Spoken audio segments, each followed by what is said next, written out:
A violent metallic crash thundered through the shelter as the gray-white German Shepherd slammed itself against the kennel door, foam flying, eyes wide with terror. Just minutes earlier, it had bitten an animal control officer, and the order for immediate euthanasia was already signed. Its fate sealed. But at that exact moment, Jake Lawson, a veteran who had lived in isolation for 15 years, suddenly killed his engine, stepped out of his truck, and stared at the trembling dog. His face went pale, for he wasn't seeing a dangerous animal, but the exact same warning sign he witnessed seconds before an IED exploded in Afghanistan. Please support us by subscribing to the channel. Bozeman lay under a sheet of wind-carved snow, the sky pale and brittle like thin glass. Jake Lawson guided his old 1998 Ford pickup down the quiet county road, its engine coughing against the morning cold. After years living alone on the upper ridge of Hyalite Canyon, Jake had grown used to the isolation, the slow creaks of his wooden cabin, the stove's faint hiss, and the complete absence of anything that reminded him of the military life he had abandoned. At 46, he looked older than his age, a tall, raw-boned man with a frame shaped by years of carrying gear in searing desert heat. Jake wore the kind of beard that grew when a man had no one left to shave for. It was short but heavy, peppered with white strands that spread down to a jaw as sharp as cut stone. His dark brown hair, now touched with frost at the temples, curled slightly at the ends because he never bothered trimming it properly. His face was weathered, sun-creased lines across his forehead, deep grooves beside the mouth, and eyes the color of steel left too long in the cold. Those eyes had once been quick, bright, ready. Now they hid something fractured, something he had learned to bury. Jake Lawson had been a K-9 handler, a soldier who listened not to words but to breath changes, ear twitches, paw movements, the subtle signals of a dog that held your life between the space of two heartbeats. That life had ended the day Ranger, his partner, his shadow, his only proof that loyalty could be absolute, never came home. Jake did not allow himself to think beyond that. Not anymore. As usual, he planned to drive into town, buy flour, coffee, kerosene, and fuel, then disappear back into the mountains before anyone even registered his existence. His social world had compressed so tightly that he sometimes went 90 days without speaking a single sentence to another human being. And he liked it that way. Or so he told himself. As he approached the county animal shelter, a squat concrete building stained by winter storms, he did what he always did. He turned his head toward the opposite side of the road, eyes fixed on the snow-buried sagebrush. He never looked at the shelter. The place felt like an echo of loss, and Jake had had enough ghosts for 10 lifetimes. But that morning, something tore through the frigid air so sharply and violently that his gloved hands tightened on the wheel. A metallic crash rang out, loud, heavy, rhythmic. Then came a snarl, not the uncertain cry of a frightened pet, but the deep, explosive bark of a dog in full-blown combat panic. Jake's breath caught. His foot hovered above the gas pedal, trembling. Another slam echoed. Iron rattling, bolts straining. Against his own will, he slowed the truck. A final sound, a yelp mixed with fury, made him shift into park. The wind bit his face as soon as he opened the door. He walked toward the noise automatically, boots crunching through packed snow. He hadn't even zipped his jacket. The cold didn't matter. What mattered was the tone of that bark. He knew it like a memory burned into bone. On the far side of the shelter's gravel yard, a transport kennel sat half-loaded onto a county truck, and inside it, a blur of gray and white, was a German Shepherd throwing itself hammer-hard against the steel door. Its ears were pinned flat against its skull, eyes wide enough that the whites flashed in jagged crescents. Saliva foamed at the corners of its mouth. Its gaze wasn't on the humans shouting beside it. It was fixed upward, scanning the sky, then the roofline, then the open air again, searching for an unseen threat, searching for attack from above. The exact behavior of a combat-trained K9 detecting airborne danger. A memory stabbed through Jake so violently that he staggered. Ranger had looked exactly like that 5 seconds before the world exploded. A man in a Navy County jacket clutched his forearm, blood soaking through the thick padded sleeve. His name tag read, Ryan Turner. He looked about 30, with a bulky build, close-cropped blonde hair, and a face red from both cold and anger. "That thing's out of its mind," Ryan barked, stumbling back. "It tried to tear my arm off. I'm not putting it in the kennels. I want it put down, now." Beside him stood Tom Harris, the shelter director, a man in his late 50s with broad shoulders, a salt and pepper mustache, and eyes that had the quiet, tired steadiness of someone who had been a police officer long before working with animals. Tom held a catchpole loosely, but his posture betrayed tension. "Ryan, calm down," Tom said, though his voice was tight. "You startled him. He can smell your fear." "Fear!" Ryan snapped. "Fear! That thing belongs dead." Jake didn't speak. He didn't breathe. He focused only on the dog. The shepherd lunged again, body slamming the bars with the raw force of muscle trained for combat. But it wasn't rage in its eyes. Jake knew rage. This was terror. Pure, unfiltered, catastrophic terror. The kind of terror a dog learned only when bombs fell from the sky. His mouth went dry. His pulse roared in his ears. He turned his head, ready to leave, ready to flee this ghost of a memory before it consumed him, just like every other time. But then the shepherd's head snapped upward again, searching the sky desperately for something it could not see but remembered too well. That was the exact moment both worlds, past and present, collided in Jake's chest. Ranger's last warning, the blast, the dust, the silence afterward. Jake froze mid-step. His voice cracked open inside him, uncoiling a decade and a half of buried instinct. "Wait!" The word tore out of him before he could stop it. Tom and Ryan turned toward him, startled. Jake swallowed. His breath steamed in the air. With his heartbeat thrumming painfully, he managed, "Don't put him down. Let me try." The wind outside the county shelter rattled the metal gutters like loose shrapnel. But inside the kennels, the air felt unnaturally still. Jake Lawson stood 3 meters away from the cage that held the gray-white German shepherd, his boots planted firmly on the cold concrete floor, as if he were anchoring himself to the earth. He had returned early the next morning, long before the staff arrived, compelled by something he didn't dare name. His breath curled in thin white threads in the frigid air as he adjusted the hood of his worn canvas jacket and sat down on the rickety wooden stool he had dragged from the supply room. He didn't look directly at the dog. He knew better. The shepherd pressed itself into the back corner of the cage, the chain link rattling with each shallow tremor of its body. Its eyes, sharp, pale amber, tracked him without blinking. Its ribs showed through patches of too thin fur, and its coat bore streaks of dirt, salt, and old blood.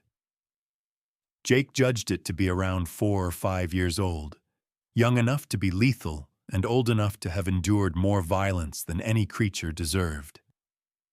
He exhaled, slow and steady. The kind of breath you use to tell another living thing you mean no harm. He reached into his coat pocket and pulled out a battered paperback novel, the cover so worn that the title had long faded. He didn't intend to read it. The book was a prop, a familiar shape that gave him something to do with his hands. The ritual mattered. Stillness mattered. Dogs could read a man's soul faster than humans ever could. He sat with his body angled sideways, non-threatening posture, eyes lowered, letting silence speak the language he had once relied on every day. The dog's ears twitched at the sound of a page turning. A growl rumbled deep in its throat, but it wasn't the violent bark from yesterday. It was the sound of a creature unsure whether the world was ending again. Jake's own heartbeat slowed, falling into the rhythm he remembered from nights spent in bombed-out buildings with Ranger. Two soldiers breathing in sync, while the world outside wanted them both dead. Except now, the weight pressing on his chest wasn't incoming fire. It was memory. It was guilt. Footsteps echoed from the hallway. Jake didn't turn. A gentle, slightly hesitant voice broke the quiet. "You came early." Emily Parker stood at the entrance to the kennel row, her hands wrapped around a steaming paper cup. She was 27, petite and slight, with long chestnut brown hair tied back in a low ponytail. A few strands had escaped and framed her soft, oval face, reddened from the cold. Emily had warm, open eyes, hazel with flecks of gold, that radiated both anxious energy and deep compassion. She wore a thick navy scrub top under her winter jacket, and the sleeves were smudged with iodine stains from the morning's treatments. There was something about her posture, a small slump to the shoulders, that suggested she carried more sorrow than someone her age should. She cared too hard, too often. Jake nodded once in greeting, but didn't lift his gaze fully from the dog. Emily approached slowly, her boots squeaking on the damp floor. "I brought you coffee," she said, holding out the cup. He accepted it without meeting her eyes. "Thanks." "He still hasn't eaten," she whispered, glancing toward the shepherd. "Won't take treats. Won't look at anyone except you. And even that is, well." She gestured at the cage with a helpless half-smile. Jake felt the dog stiffen at Emily's movement and deliberately shifted his weight back, giving Ghost more space. He didn't know the dog's name yet, not officially, but something inside him already called it Ghost, a creature half here, half somewhere lost. Emily knelt beside him, careful to maintain a distance. "Tom asked me to dig through the paperwork," she said quietly. Something felt off. Jake didn't answer. He wasn't good with small talk, and his mind was fixed on the shepherd's subtle cues, the tight jaw, the twitch at the corner of its left eye, the way its body pressed into the wall like it needed something solid behind it. Emily continued, voice trembling with a mixture of anger and heartbreak. "The owner who surrendered him, he lied, filed everything under a false name, but buried at the bottom of the folder was an old military transfer sheet." She pulled out a set of photocopied documents, some edges curled and water-stained. "This dog, he used to be a military working dog. Designation K9-145. He has combat training, tracking, explosive detection. He was discharged 4 months ago." Jake's grip tightened on the book. His throat constricted. And then what? Emily swallowed hard. He ended up with a man named Howard Lynch, a civilian contractor. Neighbors reported shouting, loud banging, the dog whining for hours. But nothing was ever confirmed. She shook her head in frustration. He brought him here 2 weeks ago and said he was too dangerous. Jake's gaze darkened. Civilians with power and no integrity. He'd seen that kind of man too many times. Emily continued softly. "Ryan submitted the bite report this morning. That means Ghost, the shepherd, has 7 days before euthanasia becomes mandatory under county law." Jake inhaled sharply. The word hit him like a blow. 7 days. 7 days for a dog whose mind had been carved open by war and cruelty. 7 days for a creature who had survived more than most humans ever would. He leaned forward, elbows braced on his knees, focusing intently on the shepherd. It lowered its head slightly, as if sensing the shift in his internal storm. "Is there a way out?" Jake asked. Emily hesitated. "There's a clause. If he can demonstrate controlled behavior, accept a muzzle, walk on a lead, enter a transport vehicle without aggression, then he can be transferred to a rehabilitation center. In Colorado, they specialize in PTSD canines." Jake processed this, jaw tightening. Ranger could never be saved, but this dog, maybe. Emily looked at him with a mixture of hope and fragile fear. "I think you're the only one he doesn't see as a threat." Jake finally met her eyes. "He doesn't trust me. Not yet. He's watching me the way a soldier watches a door he knows will explode." Emily's voice softened. "And what do you see when you look at him?" Jake swallowed. "Myself, 15 years ago." The truth hung between them like frost suspended midair. They both fell silent. The only sound was the faint hum of fluorescent lights. Jake angled his body a little farther away from the cage, a gesture of respect, and the shepherd's trembling eased by a fraction. Not much, but enough. Emily exhaled shakily. "Jake, are you going to try?" He didn't answer immediately. He let instinct speak first, instinct built from years of trusting a dog more than any human. He turned a new page of the book he wasn't reading. "Yes," he said quietly. "But he's not the only one being tested." Emily didn't ask what he meant. She simply nodded, understanding that wounds came in many shapes. Some walked on 4 legs and some on 2. Jake leaned back, breath slow, steady, calm. The shepherd blinked once, the first break in its relentless vigilance. Tiny progress, but progress. And for the first time in 15 years, Jake Lawson felt something unfamiliar stir in his chest. Hope. Night settled over Bozeman like a heavy wool blanket, muffling every sound except the wind that scraped along the frosted windows of the county shelter. Inside the dim hallway, the fluorescent lights buzzed low, casting a pale glow over the tiled floor where Jake Lawson sat cross-legged outside Ghost's kennel. His back rested against the wall, his hands wrapped loosely around a paper cup that had long gone cold. He had been sitting there for hours, still as stone, listening to the synchronized breathing of the dog on the other side of the chain link. Ghost lay curled in the back corner, his chest rising in shallow, uneven rhythms, his amber eyes half closed, yet never fully letting go of vigilance. The cage hummed with the energy of a creature who had lived too long with danger to ever trust silence. The shelter was almost empty now. Most staff had left, and the echo of their footsteps had faded into the parking lot. Only a faint rustling from the office and an occasional thump from the far kennels remained. Emily Parker reappeared carrying 2 steaming cups, her breath forming quick white clouds.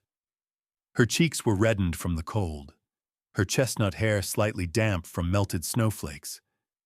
She wore a gray wool scarf wrapped awkwardly around her neck, clearly something knitted by hand, with a loose thread dangling at the end. She walked toward Jake with a gentleness that revealed her fatigue but not her willingness to give up. "You're still here," she said softly, as if afraid to shatter the fragile calm. Jake didn't look up immediately. He watched Ghost instead, reading each twitch, each breath, each shift of weight. When he finally spoke, his voice sounded tired but firm. "He's starting to calm, slowly." Emily sighed with relief and lowered herself to sit beside him, hugging her knees close. She handed him the fresh cup. "You've been here all day. You didn't have to. I did, Jake said simply. For a moment they sat in silence, listening to the faint rustle of Ghost adjusting his position. Emily glanced toward the kennel door. He's terrified of the world, Jake. And honestly, I think he sees the fear in us too. She paused, studying him. Except you. He looks at you differently. Jake exhaled slowly. That's not trust. Not yet. It's recognition. Emily turned her head, brow furrowing. Recognition of what? Jake clasped the cup tighter. His knuckles, scarred from years of handling equipment and breaching doors, turned pale. Of someone who's lived through the same hell. Emily didn't immediately understand, but she didn't push him. Instead, she shifted her weight, sitting a little closer but still giving him space.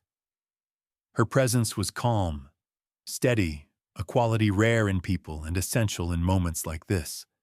A sudden thud sounded at the end of the hall as a storage door slammed from a draft. Ghost jerked upright instantly, his muscles tensed, his body rigid like a tripwire ready to snap. His eyes flashed wide, scanning the ceiling, then the doorway, then back to Jake with a silent plea for answers. It's okay, Jake murmured, angling his body sideways and lowering his hands. Just a door. Ghost stayed tense for a long moment before slowly lowering himself again. Jake watched every movement with a handler's intuition, absorbing the dog's terror, translating it, understanding it. Emily wrapped her arms tighter around herself, as if bracing for something. Jake, earlier you said this wasn't just about saving Ghost. What did you mean? The hallway fell into a deeper silence. Jake stared at the floor, the weight of 15 years pressing against his ribs, threatening to suffocate him. He felt Emily's eyes on him, not intrusive, not demanding, just waiting. Finally, he let out a long breath. I wasn't always like this. I used to care. I had a life. I had a partner. Emily blinked. Ranger! Jake's eyes snapped to hers. He hadn't said the name aloud, yet she had found it. She quickly added, I saw his name on the old commendation ribbon you keep on your truck keys. I'm sorry. I wasn't trying to pry. Jake looked down at his hands again. The image of a tan and black shepherd with bright, loyal eyes rose uninvited into his mind. The memory burned. Ranger was everything, Jake said in a voice rough with gravel. He saved lives. He saved mine more times than I can count. And then one day, he didn't come back. Emily listened, her hazel eyes softening, her posture still. She didn't interrupt. Jake continued, forcing the words out. We were clearing a compound. I gave him a command to move forward. 5 seconds later, his voice broke and he swallowed hard. The IED went off. They told me it was my fault, my command, my mistake. He dragged a hand over his beard, jaw trembling despite his attempt to control it. I believed them. Everyone else walked away, but Ranger didn't, and neither did the guilt. Emily's eyes glistened, but she blinked the tears back. Her voice came out soft, careful.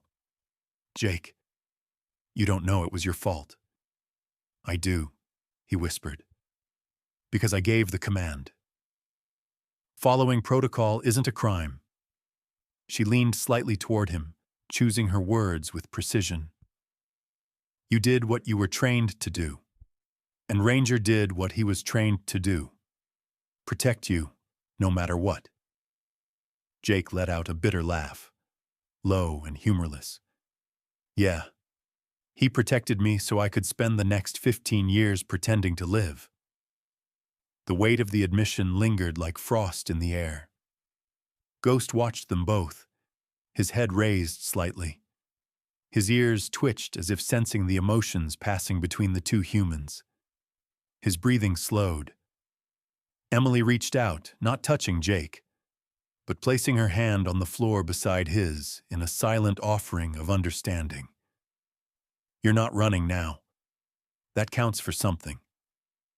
Jake looked up and met her eyes. For the first time, he didn't look away. The lights flickered overhead, and Ghost shifted, crawling forward an inch. It was barely movement at all, but to Jake it felt monumental. "You see?" Emily whispered. "He heard you. He feels it." Jake nodded. "He knows pain, the kind you can't outrun. That's why he's afraid of everything, why he hits the cage, why he looks at the sky." Emily glanced at the damaged chain link. "He reacts like a soldier with combat trauma." Jake whispered, "Because he is one." The hallway grew silent again as Jake and the wounded shepherd studied each other through the dim light. Ghost parted his lips and released a low, uncertain whine, soft, vulnerable, almost questioning. Jake slowly extended his hand, palm down, leaving a full yard of distance. He didn't move closer. He didn't speak. Ghost inched forward, barely a shift, but a step nonetheless. Emily gasped quietly. Jake stayed perfectly still. Ghost lowered his head until his nose hovered over the concrete, eyes locked on Jake's hand.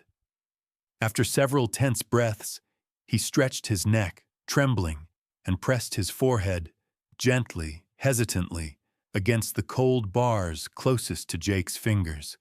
A gesture of surrender, a gesture of plea, a gesture of recognition. Jake exhaled shakily, something inside him breaking open. And for the first time since Ranger's death, he didn't push the emotion away. The storm rolled into Bozeman without warning, swallowing the night sky in a wall of steel-gray clouds. Hours after Ghost pressed his forehead to the bars and cracked open a door inside Jake that had been sealed for years, the temperature dropped sharply. By midnight, wind clawed at the shelter's exterior, rattling the metal gutters and beating snow sideways across the dark lot. Inside, the building groaned under the weight of the storm, every gust rumbling through the vents like distant artillery. Jake Lawson had only just left. Emily had urged him to get a few hours of rest. His hands were trembling from exhaustion, his breath uneven from the emotional weight he had finally let spill out. He reluctantly agreed, pulling on his worn jacket and stepping into the bitter air. At the time, the storm was only a whisper forming over the mountains. Now it roared. In the quarantine wing, Ghost lay curled near the back of his run. The sting of cold seeped through the concrete. His ears twitched as the wind howled, pressing against the building in violent bursts. Then the first thunder cracked. Sharp, sudden, a sound so fierce it shook the suspended ceiling tiles. Ghost shot upright, pupils blown wide, chest heaving. Another explosion followed, rolling through the sky like a mortar blast. The shepherd, with his gray and white coat bristling, scrambled backward until his body struck the far wall. His claws scraped against the floor as he stood frozen, trembling, his mind no longer in the quiet shelter. The war had come back for him. Another shattering boom. Ghost screamed, a high, thin sound, raw with terror. He hurled himself forward, slamming into the gate with the full weight of his body. The chain link vibrated violently. A second hit jarred loose the padlock that Tom Harris had replaced temporarily earlier that week. A third blow tore it free. The door swung open. Ghost bolted. The hallway lights flickered as the shepherd barreled through, slipping on the tiles. The building shook again under another blast of thunder. Ghost sprinted blindly, driven only by instinct. Flee, escape, survive. He found a cracked service door near the clinic and rammed his shoulder into it until the rusted hinge snapped. Snow slammed into him as he escaped into the storm. No one knew he was gone yet. Hours later, When the shelter finally calmed to a muted silence, a car rolled into the snowy lot. Tom Harris, the shelter director, stepped out of his sedan. He was a tall man in his early 60s, with steel-gray hair cropped short and a weathered face marked by deep lines of fatigue. A former police chief, he carried himself with the quiet authority of a man who had seen too much, but refused to let the past turn him cold. Tonight, his broad shoulders were wrapped in a thick brown parka, dusted with snowflakes that melted into dark stains. He entered the building with a thermos in hand and paused immediately. Something felt off. The air was too still. The hall lights were dimmer than usual. "Emily?" he called out. Emily Parker appeared from behind the clinic doorway, her hair loosely tied back, her face pale with worry. She wore her oversized navy sweatshirt and fleece pants. Clearly she had slept at the shelter during the storm. Her eyes were puffy, as if she had only restlessly drifted in and out of sleep. "Ghost," she whispered. "Ghost is gone." Tom set his jaw, the grip on his thermos tightening. "Show me." They walked down the corridor, their footsteps echoing with each step. When they reached Ghost's Run, Tom froze. The gate hung crookedly on a single hinge. The lock lay cracked on the ground. Snow had blown across the floor from the broken service door at the end of the hall. Emily's voice shook. "The thunder. It must have triggered him. He panicked. He got out." Tom rubbed a hand down his face, his breath heavy. "Where's Ryan?" Emily swallowed hard. "He left at dawn to check the properties on the outskirts. He knows the area. He took his rifle." Tom looked up sharply. "He what?" Emily took a shuddering breath. "He thinks Ghost is dangerous." Tom exhaled through clenched teeth. "Dangerous isn't the same as beyond saving." A sudden noise outside, the crunch of boots on snow, made Emily turn. Jake Lawson appeared in the doorway, breath fogging in the cold air behind him. His jacket was dusted white from the storm, his beard damp, and his eyes sharp with dread. He must have driven straight from his cabin the moment Emily left a voicemail he hadn't heard until minutes ago. "Where is he?" Jake demanded. Tom looked at the broken run. "We think he fled toward the foothills." Jake didn't hesitate. He moved down the hall with quick, decisive strides, checking tracks near the exit, studying the snow depth and the pattern of Ghost's gait. Emily followed close behind. Her breath hitched when she noticed Jake's hands. They were trembling slightly again. "Jake," she whispered, "you don't have to." "Yes," he said, cutting her gently but firmly. "I do." Outside, tire tracks from Ryan's county truck curved toward the base of the Sonora Trail, a dense, forested path that led to abandoned mining grounds, now buried under deep drifts. Jake crouched beside fresh paw prints, the edges still crisp. The dog was running, fast, erratic, driven by fear. He recognized the pattern from years of tracking canines through sandstorms and bombed villages. "He's headed up," Jake said, "toward the mine." Tom exchanged a look with him. "Then we follow." They drove in a tight convoy, Tom's sedan, Emily's small hatchback, Jake's truck, skidding through fresh snow until they reached the trailhead. Ryan's truck sat at a crooked angle, driver's door flung open, footprints already fading under drifting snow. The moment she saw it, Emily rushed forward, panic rising. "Ryan!" she shouted into the wind. "Ryan!" Tom grabbed her shoulder. "Stay close." A figure appeared through the curtain of snow. Ryan Reed trudged toward them, his rifle slung across his chest. He was a man in his early 40s with a lean frame, dark blonde hair shaved close, and a trimmed beard covering a jaw marked by a deep scar along the left side. His blue eyes were sunken and edged with fear, fear that twisted into defensiveness the moment he saw Jake. "I found tracks," Ryan said, breath sharp. "Fresh. Big shepherd. I'm not letting that dog hurt someone."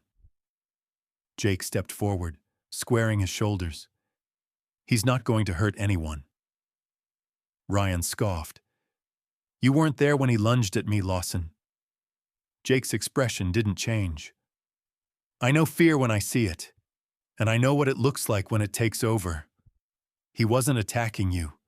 He was drowning in his own terror." Ryan stiffened, gripping the rifle harder. A muscle in his jaw twitched. Tom stepped between them, voice steady but weighted with command. "The storm is easing. We have daylight.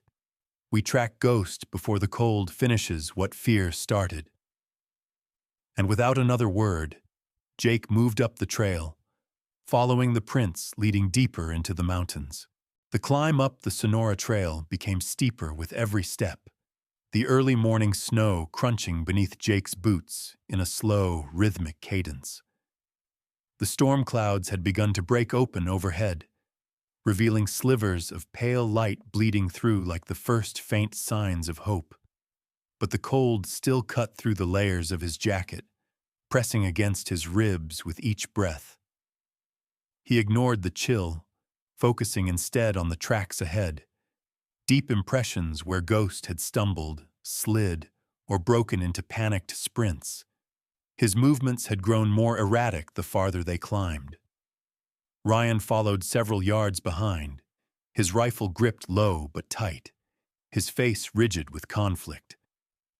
The man's fear hovered around him like fog, thin but impossible to ignore.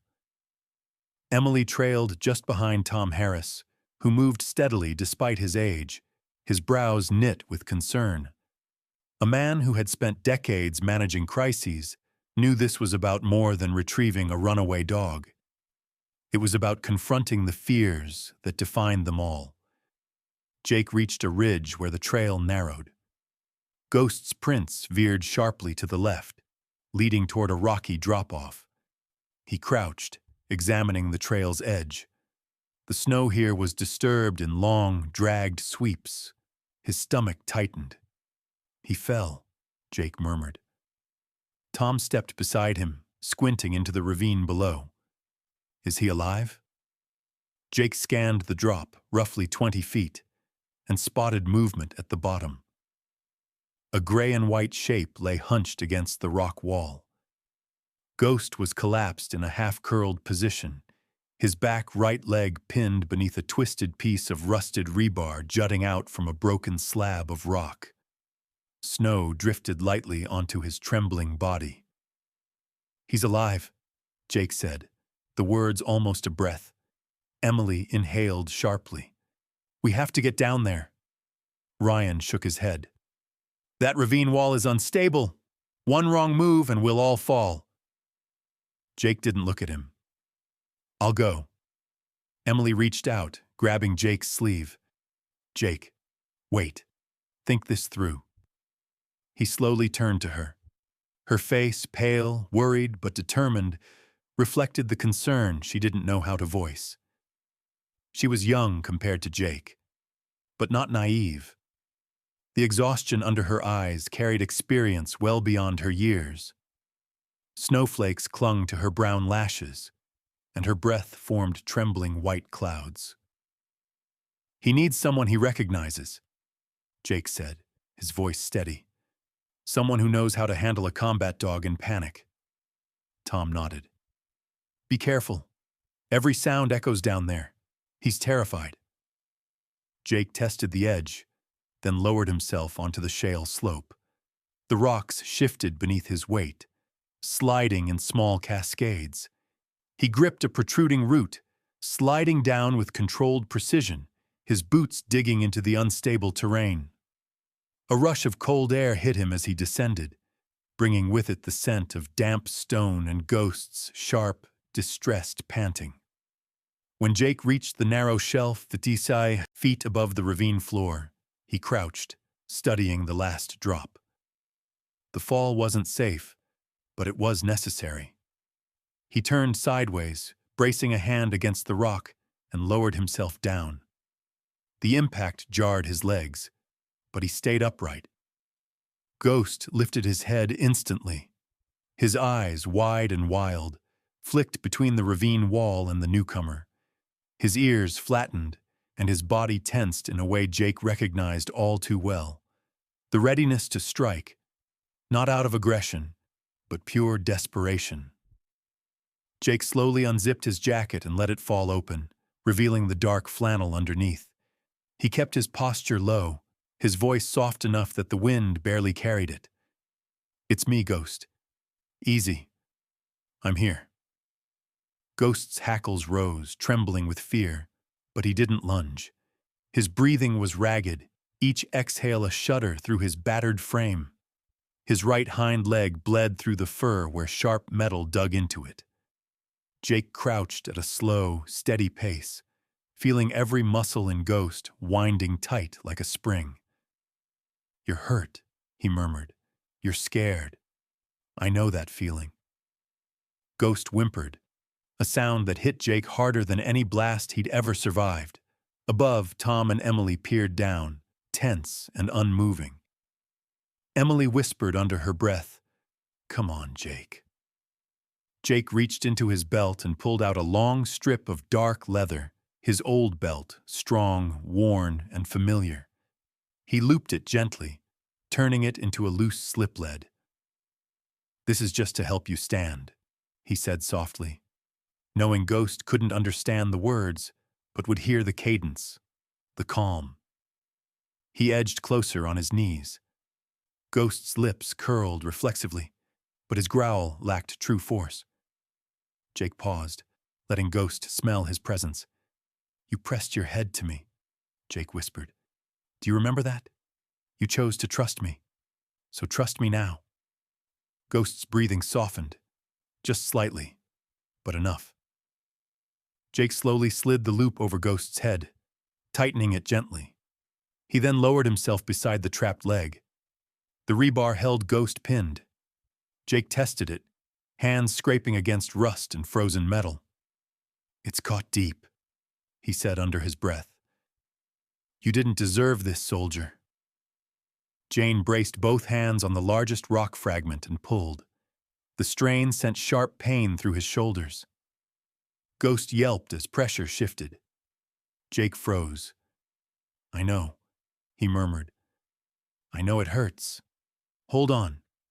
He pulled again, harder, and the rebar snapped free with a metallic shriek. Ghost lurched forward, collapsing against Jake's chest. The weight of him knocked Jake onto his back, the breath crushed from his lungs. But Ghost didn't strike, didn't run, didn't snap. He pressed himself against Jake, shaking violently, but clinging to the only solid thing in his fractured world. Jake wrapped an arm around him, supporting the shepherd's trembling frame. "I've got you. I'm not leaving you. Not again." When Jake stood, Ghost tried to stand with him, only to collapse with a sharp cry. Jake slid his arms under the dog's chest and hindquarters, lifting him slowly. Ghost was heavier than he looked, nearly 90 pounds of solid muscle and trauma, but Jake bore the weight without complaint. At the top of the ravine, Ryan's breath hitched as Jake appeared, Ghost limp in his arms but conscious, head resting against Jake's shoulder. Emily covered her mouth, tears forming as she rushed forward. "Oh, God! Oh, Ghost!" Jake placed Ghost gently into the waiting carrier Tom had brought. Ghost whined softly, but his eyes remained locked onto Jake. Focused, present, no longer lost. Emily knelt beside him, checking his leg. "We need to get him back. Stitches, pain meds, warmth." Jake nodded. "Let's go." Ryan approached slowly. Snow clung to his beard, his eyes strained with something complicated. fear, guilt, and reluctant admiration. Without a word, he unslung the heavy medical kit he had brought and set it down in front of Jake. A silent offering. Jake met his eyes. Neither man spoke, but something shifted, an unspoken acknowledgement between soldiers of different battles. Ghost was loaded into the back of Tom's sedan, and as they descended the mountain, Jake rested a hand gently over the carrier's bars. Ghost's tail thumped once, faint but real. Sometimes the greatest miracles don't arrive with thunder from the sky. They come quietly, in the form of a wounded dog who refuses to give up, or a broken veteran who finds the courage to try again. Jake and Ghost were two souls carrying scars the world could not see. Yet somehow God crossed their paths at the exact moment each needed the other most. Perhaps that is how divine intervention works, not through grand gestures, but through simple moments that change the course of a life. And maybe that's a reminder for all of us. Every day, we walk past people fighting invisible battles. Every day, someone is holding on by a thread. Every day, a small act of patience or kindness may be the miracle they've been praying for. Jake found his purpose again. Ghost found a home again. And somewhere in that winter silence, you can almost feel God's hand guiding them both out of the darkness. If this story touched your heart, I invite you to share it, so others can feel the same spark of hope. Hai je lai bin luan, chia se sui nang hikwa ban ven hung phep maun homa ban jantung chung kien trong kwak song. Va jung quen jung ki ken je kong bolon hung kau chuen le jong kach veting yu, long track an. Van hung phep mau ma chua gui toi chung ta moanangai. May God bless you, protect your family, guide your steps, and bring peace to your heart, today and always.